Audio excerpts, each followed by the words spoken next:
आरग' एनडिबिफोरखौ जेलनिफ्राय जोङो लानानै फैनांगौ बिनि थाखाय जों एजेन्डा लादों आरो लोगोसेनो मार्टियार परियालनो फैसा नांगौ केस उइथड्र खालाम रावबो थाङाखै लोगोफोर न'आवनो सानसे दं एकदम जिरायहाबनानै थाखादों न'आवनो फरायसा आफादाव मा जादों मा स्पिच होदों सोर मा होदों नायनानैनो हायराम जाय हक आं नैबेखौसो होनो नागिरदों एनआइए नांनाय जोबथेसालियाव थानाय माने जोबथेसालियाव थानाय बेखौल'नो बुंगासिनो दिनै 5 बोसोर जोबलांनो हमबाय एनआइए नांनानै थानाय रायलायनो बा जों माखासे बाथ्रा गैयियाव बेखौ रायखांनायफोर बायदिल' मोनसै आं 5 बोसोर जानानै थांबाय आबसुआबो बुङो दिनै फरायसा आफादनि आफादगिरि बिथां दिपेन बर' सार बिबो दिनै फरायसा आफादगिरिनिफ्राय हयतोबा बारग'सिगोन दा फरायसा आफादाव मोनसे नियम निति दङ हिसाबै दिनै बे रुल डिसिप्लिन नङा होमबा बिथांमोननि डिसिप्लिनाव जेरैबायदि संबिजिताव लिरनानै दोनखानायफोरबायदि बिथाङाबो ओंखारखासिगोन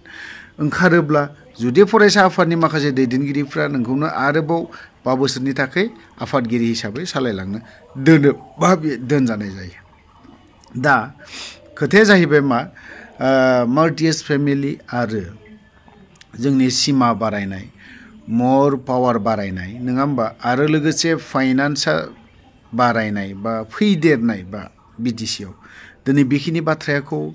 माखासे खोथा गैथारियाव बरननायफोर बायदिसो आं मोनो माब्लाबा सानै बिनि बाथ्राखौथ' मा बुंबावगोन दिनैहाय खुनु खोथा गैयियावहाय रिपर्टारफोरा माखासे बाथ्रा सोंहैयोब्ला खोथा गैथारियाव बरनफ्लानाय साइज बायदिल' मोननानै लायो आं आखाइजों खामानिजों मा मावो नङा होनबा जेब्ला थांखाङो अब्लासो खफ्रि हमनायफोर बायदिसो नुयो अखा हाखांनायनि उनाव खफ्रि हमनायफोर बायदि मोनो माब्लाबा किन्तु बेफोरखौ बुङाबाबो उफाय गैया नाथाय बिथांमोननि जाखिनि बाथ्रा बुंनाय ना बावहायसो जों बुंफिननो गोनां जानानै फैयो नाथायबा दिनै गहपुरसिम सिमा बारायनाय जोंबो बावहाय एकमत आंबो एकमत बारायनांगौ थाबनो बारायनांगौ माखासे बिथिङाव बारायालाफानो ओरैनो बारायदों खुगायावल' होनबा जानाय नङा बेफोर गासैबो आखाइजों खामानिजों गासैबो जानांगौ ओरैनो गोदाव सोरावनो एनआइएफोरखौ बारायनांगौ एनआइएआव जायफोर नांनानै थानाय मैया दाखालि लाइमुथियाव सासे दिनै बिफाया रुंसारि जालांबाय मा जाखो दिनै बिफा रुंसारि जानायाव सुटियाव फैनो थाखाय बिथाङा खाबु मोनाखै गावनि बिफाखौ नायनो थाखाय बिफाया थैलांबाय बेमारिजों बोसोर जाय गथ'खौ आं दिनै फरायनायनि दायित्व लादों बिनि बिबौआनो थैनानै थांबाय फिसाज्लाया दिनै जियालाव फिसाजोफ्रा दिनै मेट्रिक परिक्षा लिरगुलायलांबाय नुफैया होनबा बेफोरनि फारसे फरायसा आफादा दैदेनगिरिफोरा बेफोरखौ नोजोर लादोंना लायाखै बेबोथ' सानसे समाव हारिनिनो थाखायनो माबा मोनसे दावहानि गेजेरजों साननो हागौ दिनै सोरबाया बिथांमोना दाय मावनायखायसो एनआइए नांनांदों दिनै एनडिएफबिआ बेखिनि दावहा नाङामोनबा बेखिनि जुदि नाङामोनबा हाथियारजों लोगोसे माजों लोगोसे नाङामोनबा बे अबस्था सफैया मानो दिनैनि दिनाव गान्जा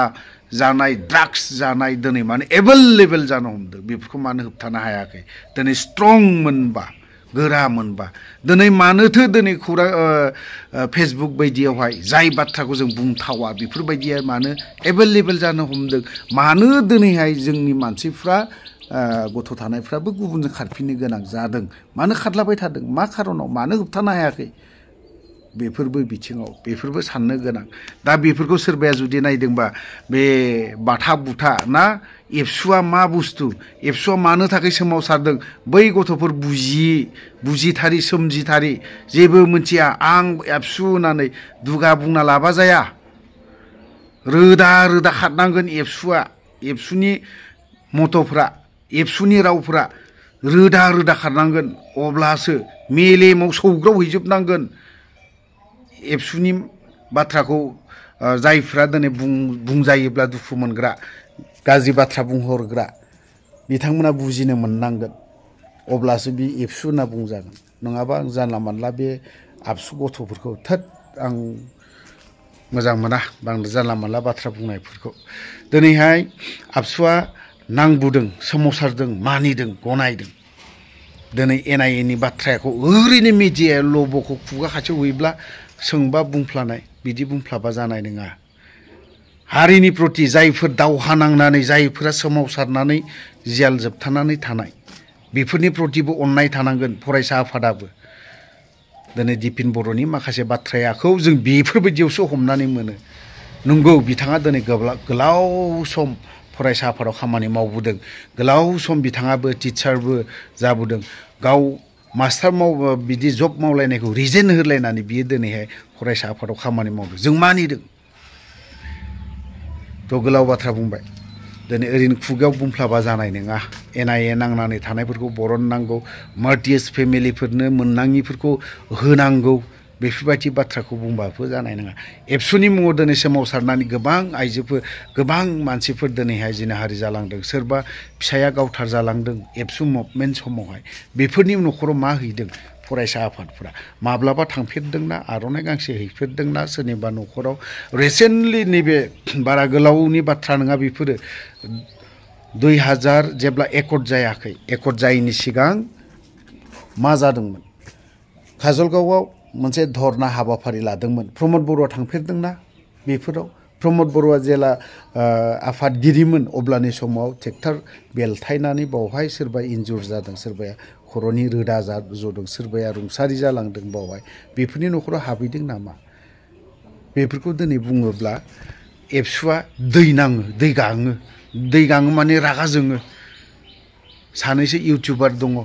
थाइसे थाइनै खामायनो थाखाय बेफोरबायदि एबसुखौ सोंखारिफोरखौ जों खुनु मुद्दे हजम खालामनाया होसोनाय जागोन होननांगौ बिनि सायाव जुदि एफआइआर होयोबा मा जागोन होसोनाय ओंथि माने मा होसोनाय माने मा बेखौ मोनबा बुगोन होसोनानै हमनो हायोबा बुगोन बा खोमानानै दोनगोन बिसो आबसुनि मथ'आ बिदिसो जानानै दं खिन्थु जायफोर होसोगोन मागोन होननानै बाथ्रा बुंनाय बिथांमोनाबो सांग्रां जानानै थाखा बेफोरबायदिनि फारसे जुदि होसोनायनि खेथ्रआव बुङोब्ला सानसे समाव एनिथिं एमजेआबो बुंदोंमोन ड्राग्स होबथानायनि खेथ्रआव थाबायनानै बुंनायदोंमोन बेयावखौनो होसोगोन मागोन बाथ्रा ओंखारदों फरायसा आफादनि दैदेनगिरि माखासे आन्चलिक थानचलिक बेफोरबायदियाव थाग्राफोरनि दैदेनगिरि खुगानिफ्राय बिथांमोनाबो सांग्रां जानानै थानाया मोजांखा खुला खुलि बाथ्रा नोंसोरखौ बिदि होसोगोन मागोन बेफोरबायदि राव बुंनो फोरोङाखै फरायसा आफादाव बेफोरबायदि लिरना दोननाय गैया फरायसा आफादाव बेफोरखौ होसोनानै जुदि मोनोब्ला बुगोन नोंसोरो बिनि अनगायैथ' मा खालामनो मोजांथ' बोसोन होनो हानायनि मोनसे क्षमताथ' गैया जों दिनै फरायसा आफादाव दिनै एथ' बोसोर 1 घन्टा 2 घन्टा बेसेबां घन्टा जिरायनानै थायो जों फरायसा आफादाव बे बाथ्राखौ गोसोखां जों सोरबा सासेखौ जों जिरायना थानायनि बिनिमय माबा मोनसे होनो हागोन नामा बेखौबो गोसोखां माब्लाबा दुखु नांखाङो गोलाव जाबाय फरायसा आफादनि सायाव बाथ्रा बुंनाया दिनै फिन खनसे बुंफिननो गोनां जाफिनदों माखासे दिपेन बर'नि नैबे बारग'हां जानानै दङ जुदि बारग'आबा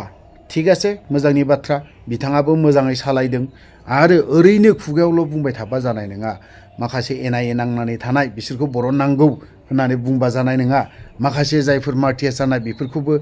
मोननाङिफोरखौ होनांगौ बेखिनि बाथ्राखौ बुंबा जानाय नङा बिटिआर एकर्डनि दफाफोर गासैबो इमप्लिमेन्ट जाजोबनांगौ सिमा बारायनांगौ ओनलि सायावल' बुंबा जानाय नङा जायफोर दिनैहाय मार्टियास फेमिलिनि मार्टियासनि मुङावहाय मार्टियासटम जादोंमोन बेखौबो बुंनांगौ फरायसा आफादनिफ्राय बेखिनि बाथ्राखौ दिनैसिमबो गैया मानो बुंखांनो हाया बेखौ जायफोर आफादा एनडिएफबियाव थानानै सोमावसारनानै गुलि नांनानै थैनाय गावथार जानाय होसो बुथार जानाय बेफोरबायदिनि सायाव मार्टियासटम लुनायनि बेलायाव मानो बुंनो हाया गभर्नमेन्टआबो सरकाराबो अबहेला बेफोरनि प्रति जिहेतु एनडिएफबि होनबानो प्रमद बर'आ एलार्जि जाखाङो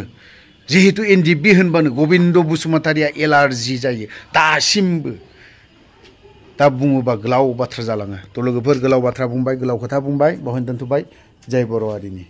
गोजोन गोरोबथानि मोनफ्रोमबो दफाखौ आखरे मावफुंनायनि थाखाय जोङो गोथौ आरो गुवारै सावरायगोन 5 बोसोराव मा दफाया रोखा जाखो मा दफाया आद्रा दंबावो आरो आद्रा थानाय दफाखौ भारत सरकार आसाम सरकारजों बबे पलिसि नीतिनि आधाराव बबे माने लामाजों जोङो समाधान खालामनायनि थाखाय आवगायगोन जोंनि स्ट्रेटेजिया मा जागोन डिप्लोमेसिया मा जागोन आरो बेयाव 125 कन्स्टिटिउशनेल एमेन्डमेन्ट एक्टनि गेजेरजों बिटिआर को मोर एम्पावर शक्तिशाली खालामनाय आरो फाइनेंशियल क्षमता फाइनेंशियल प्रोविजन को शक्तिशाली खालामनाय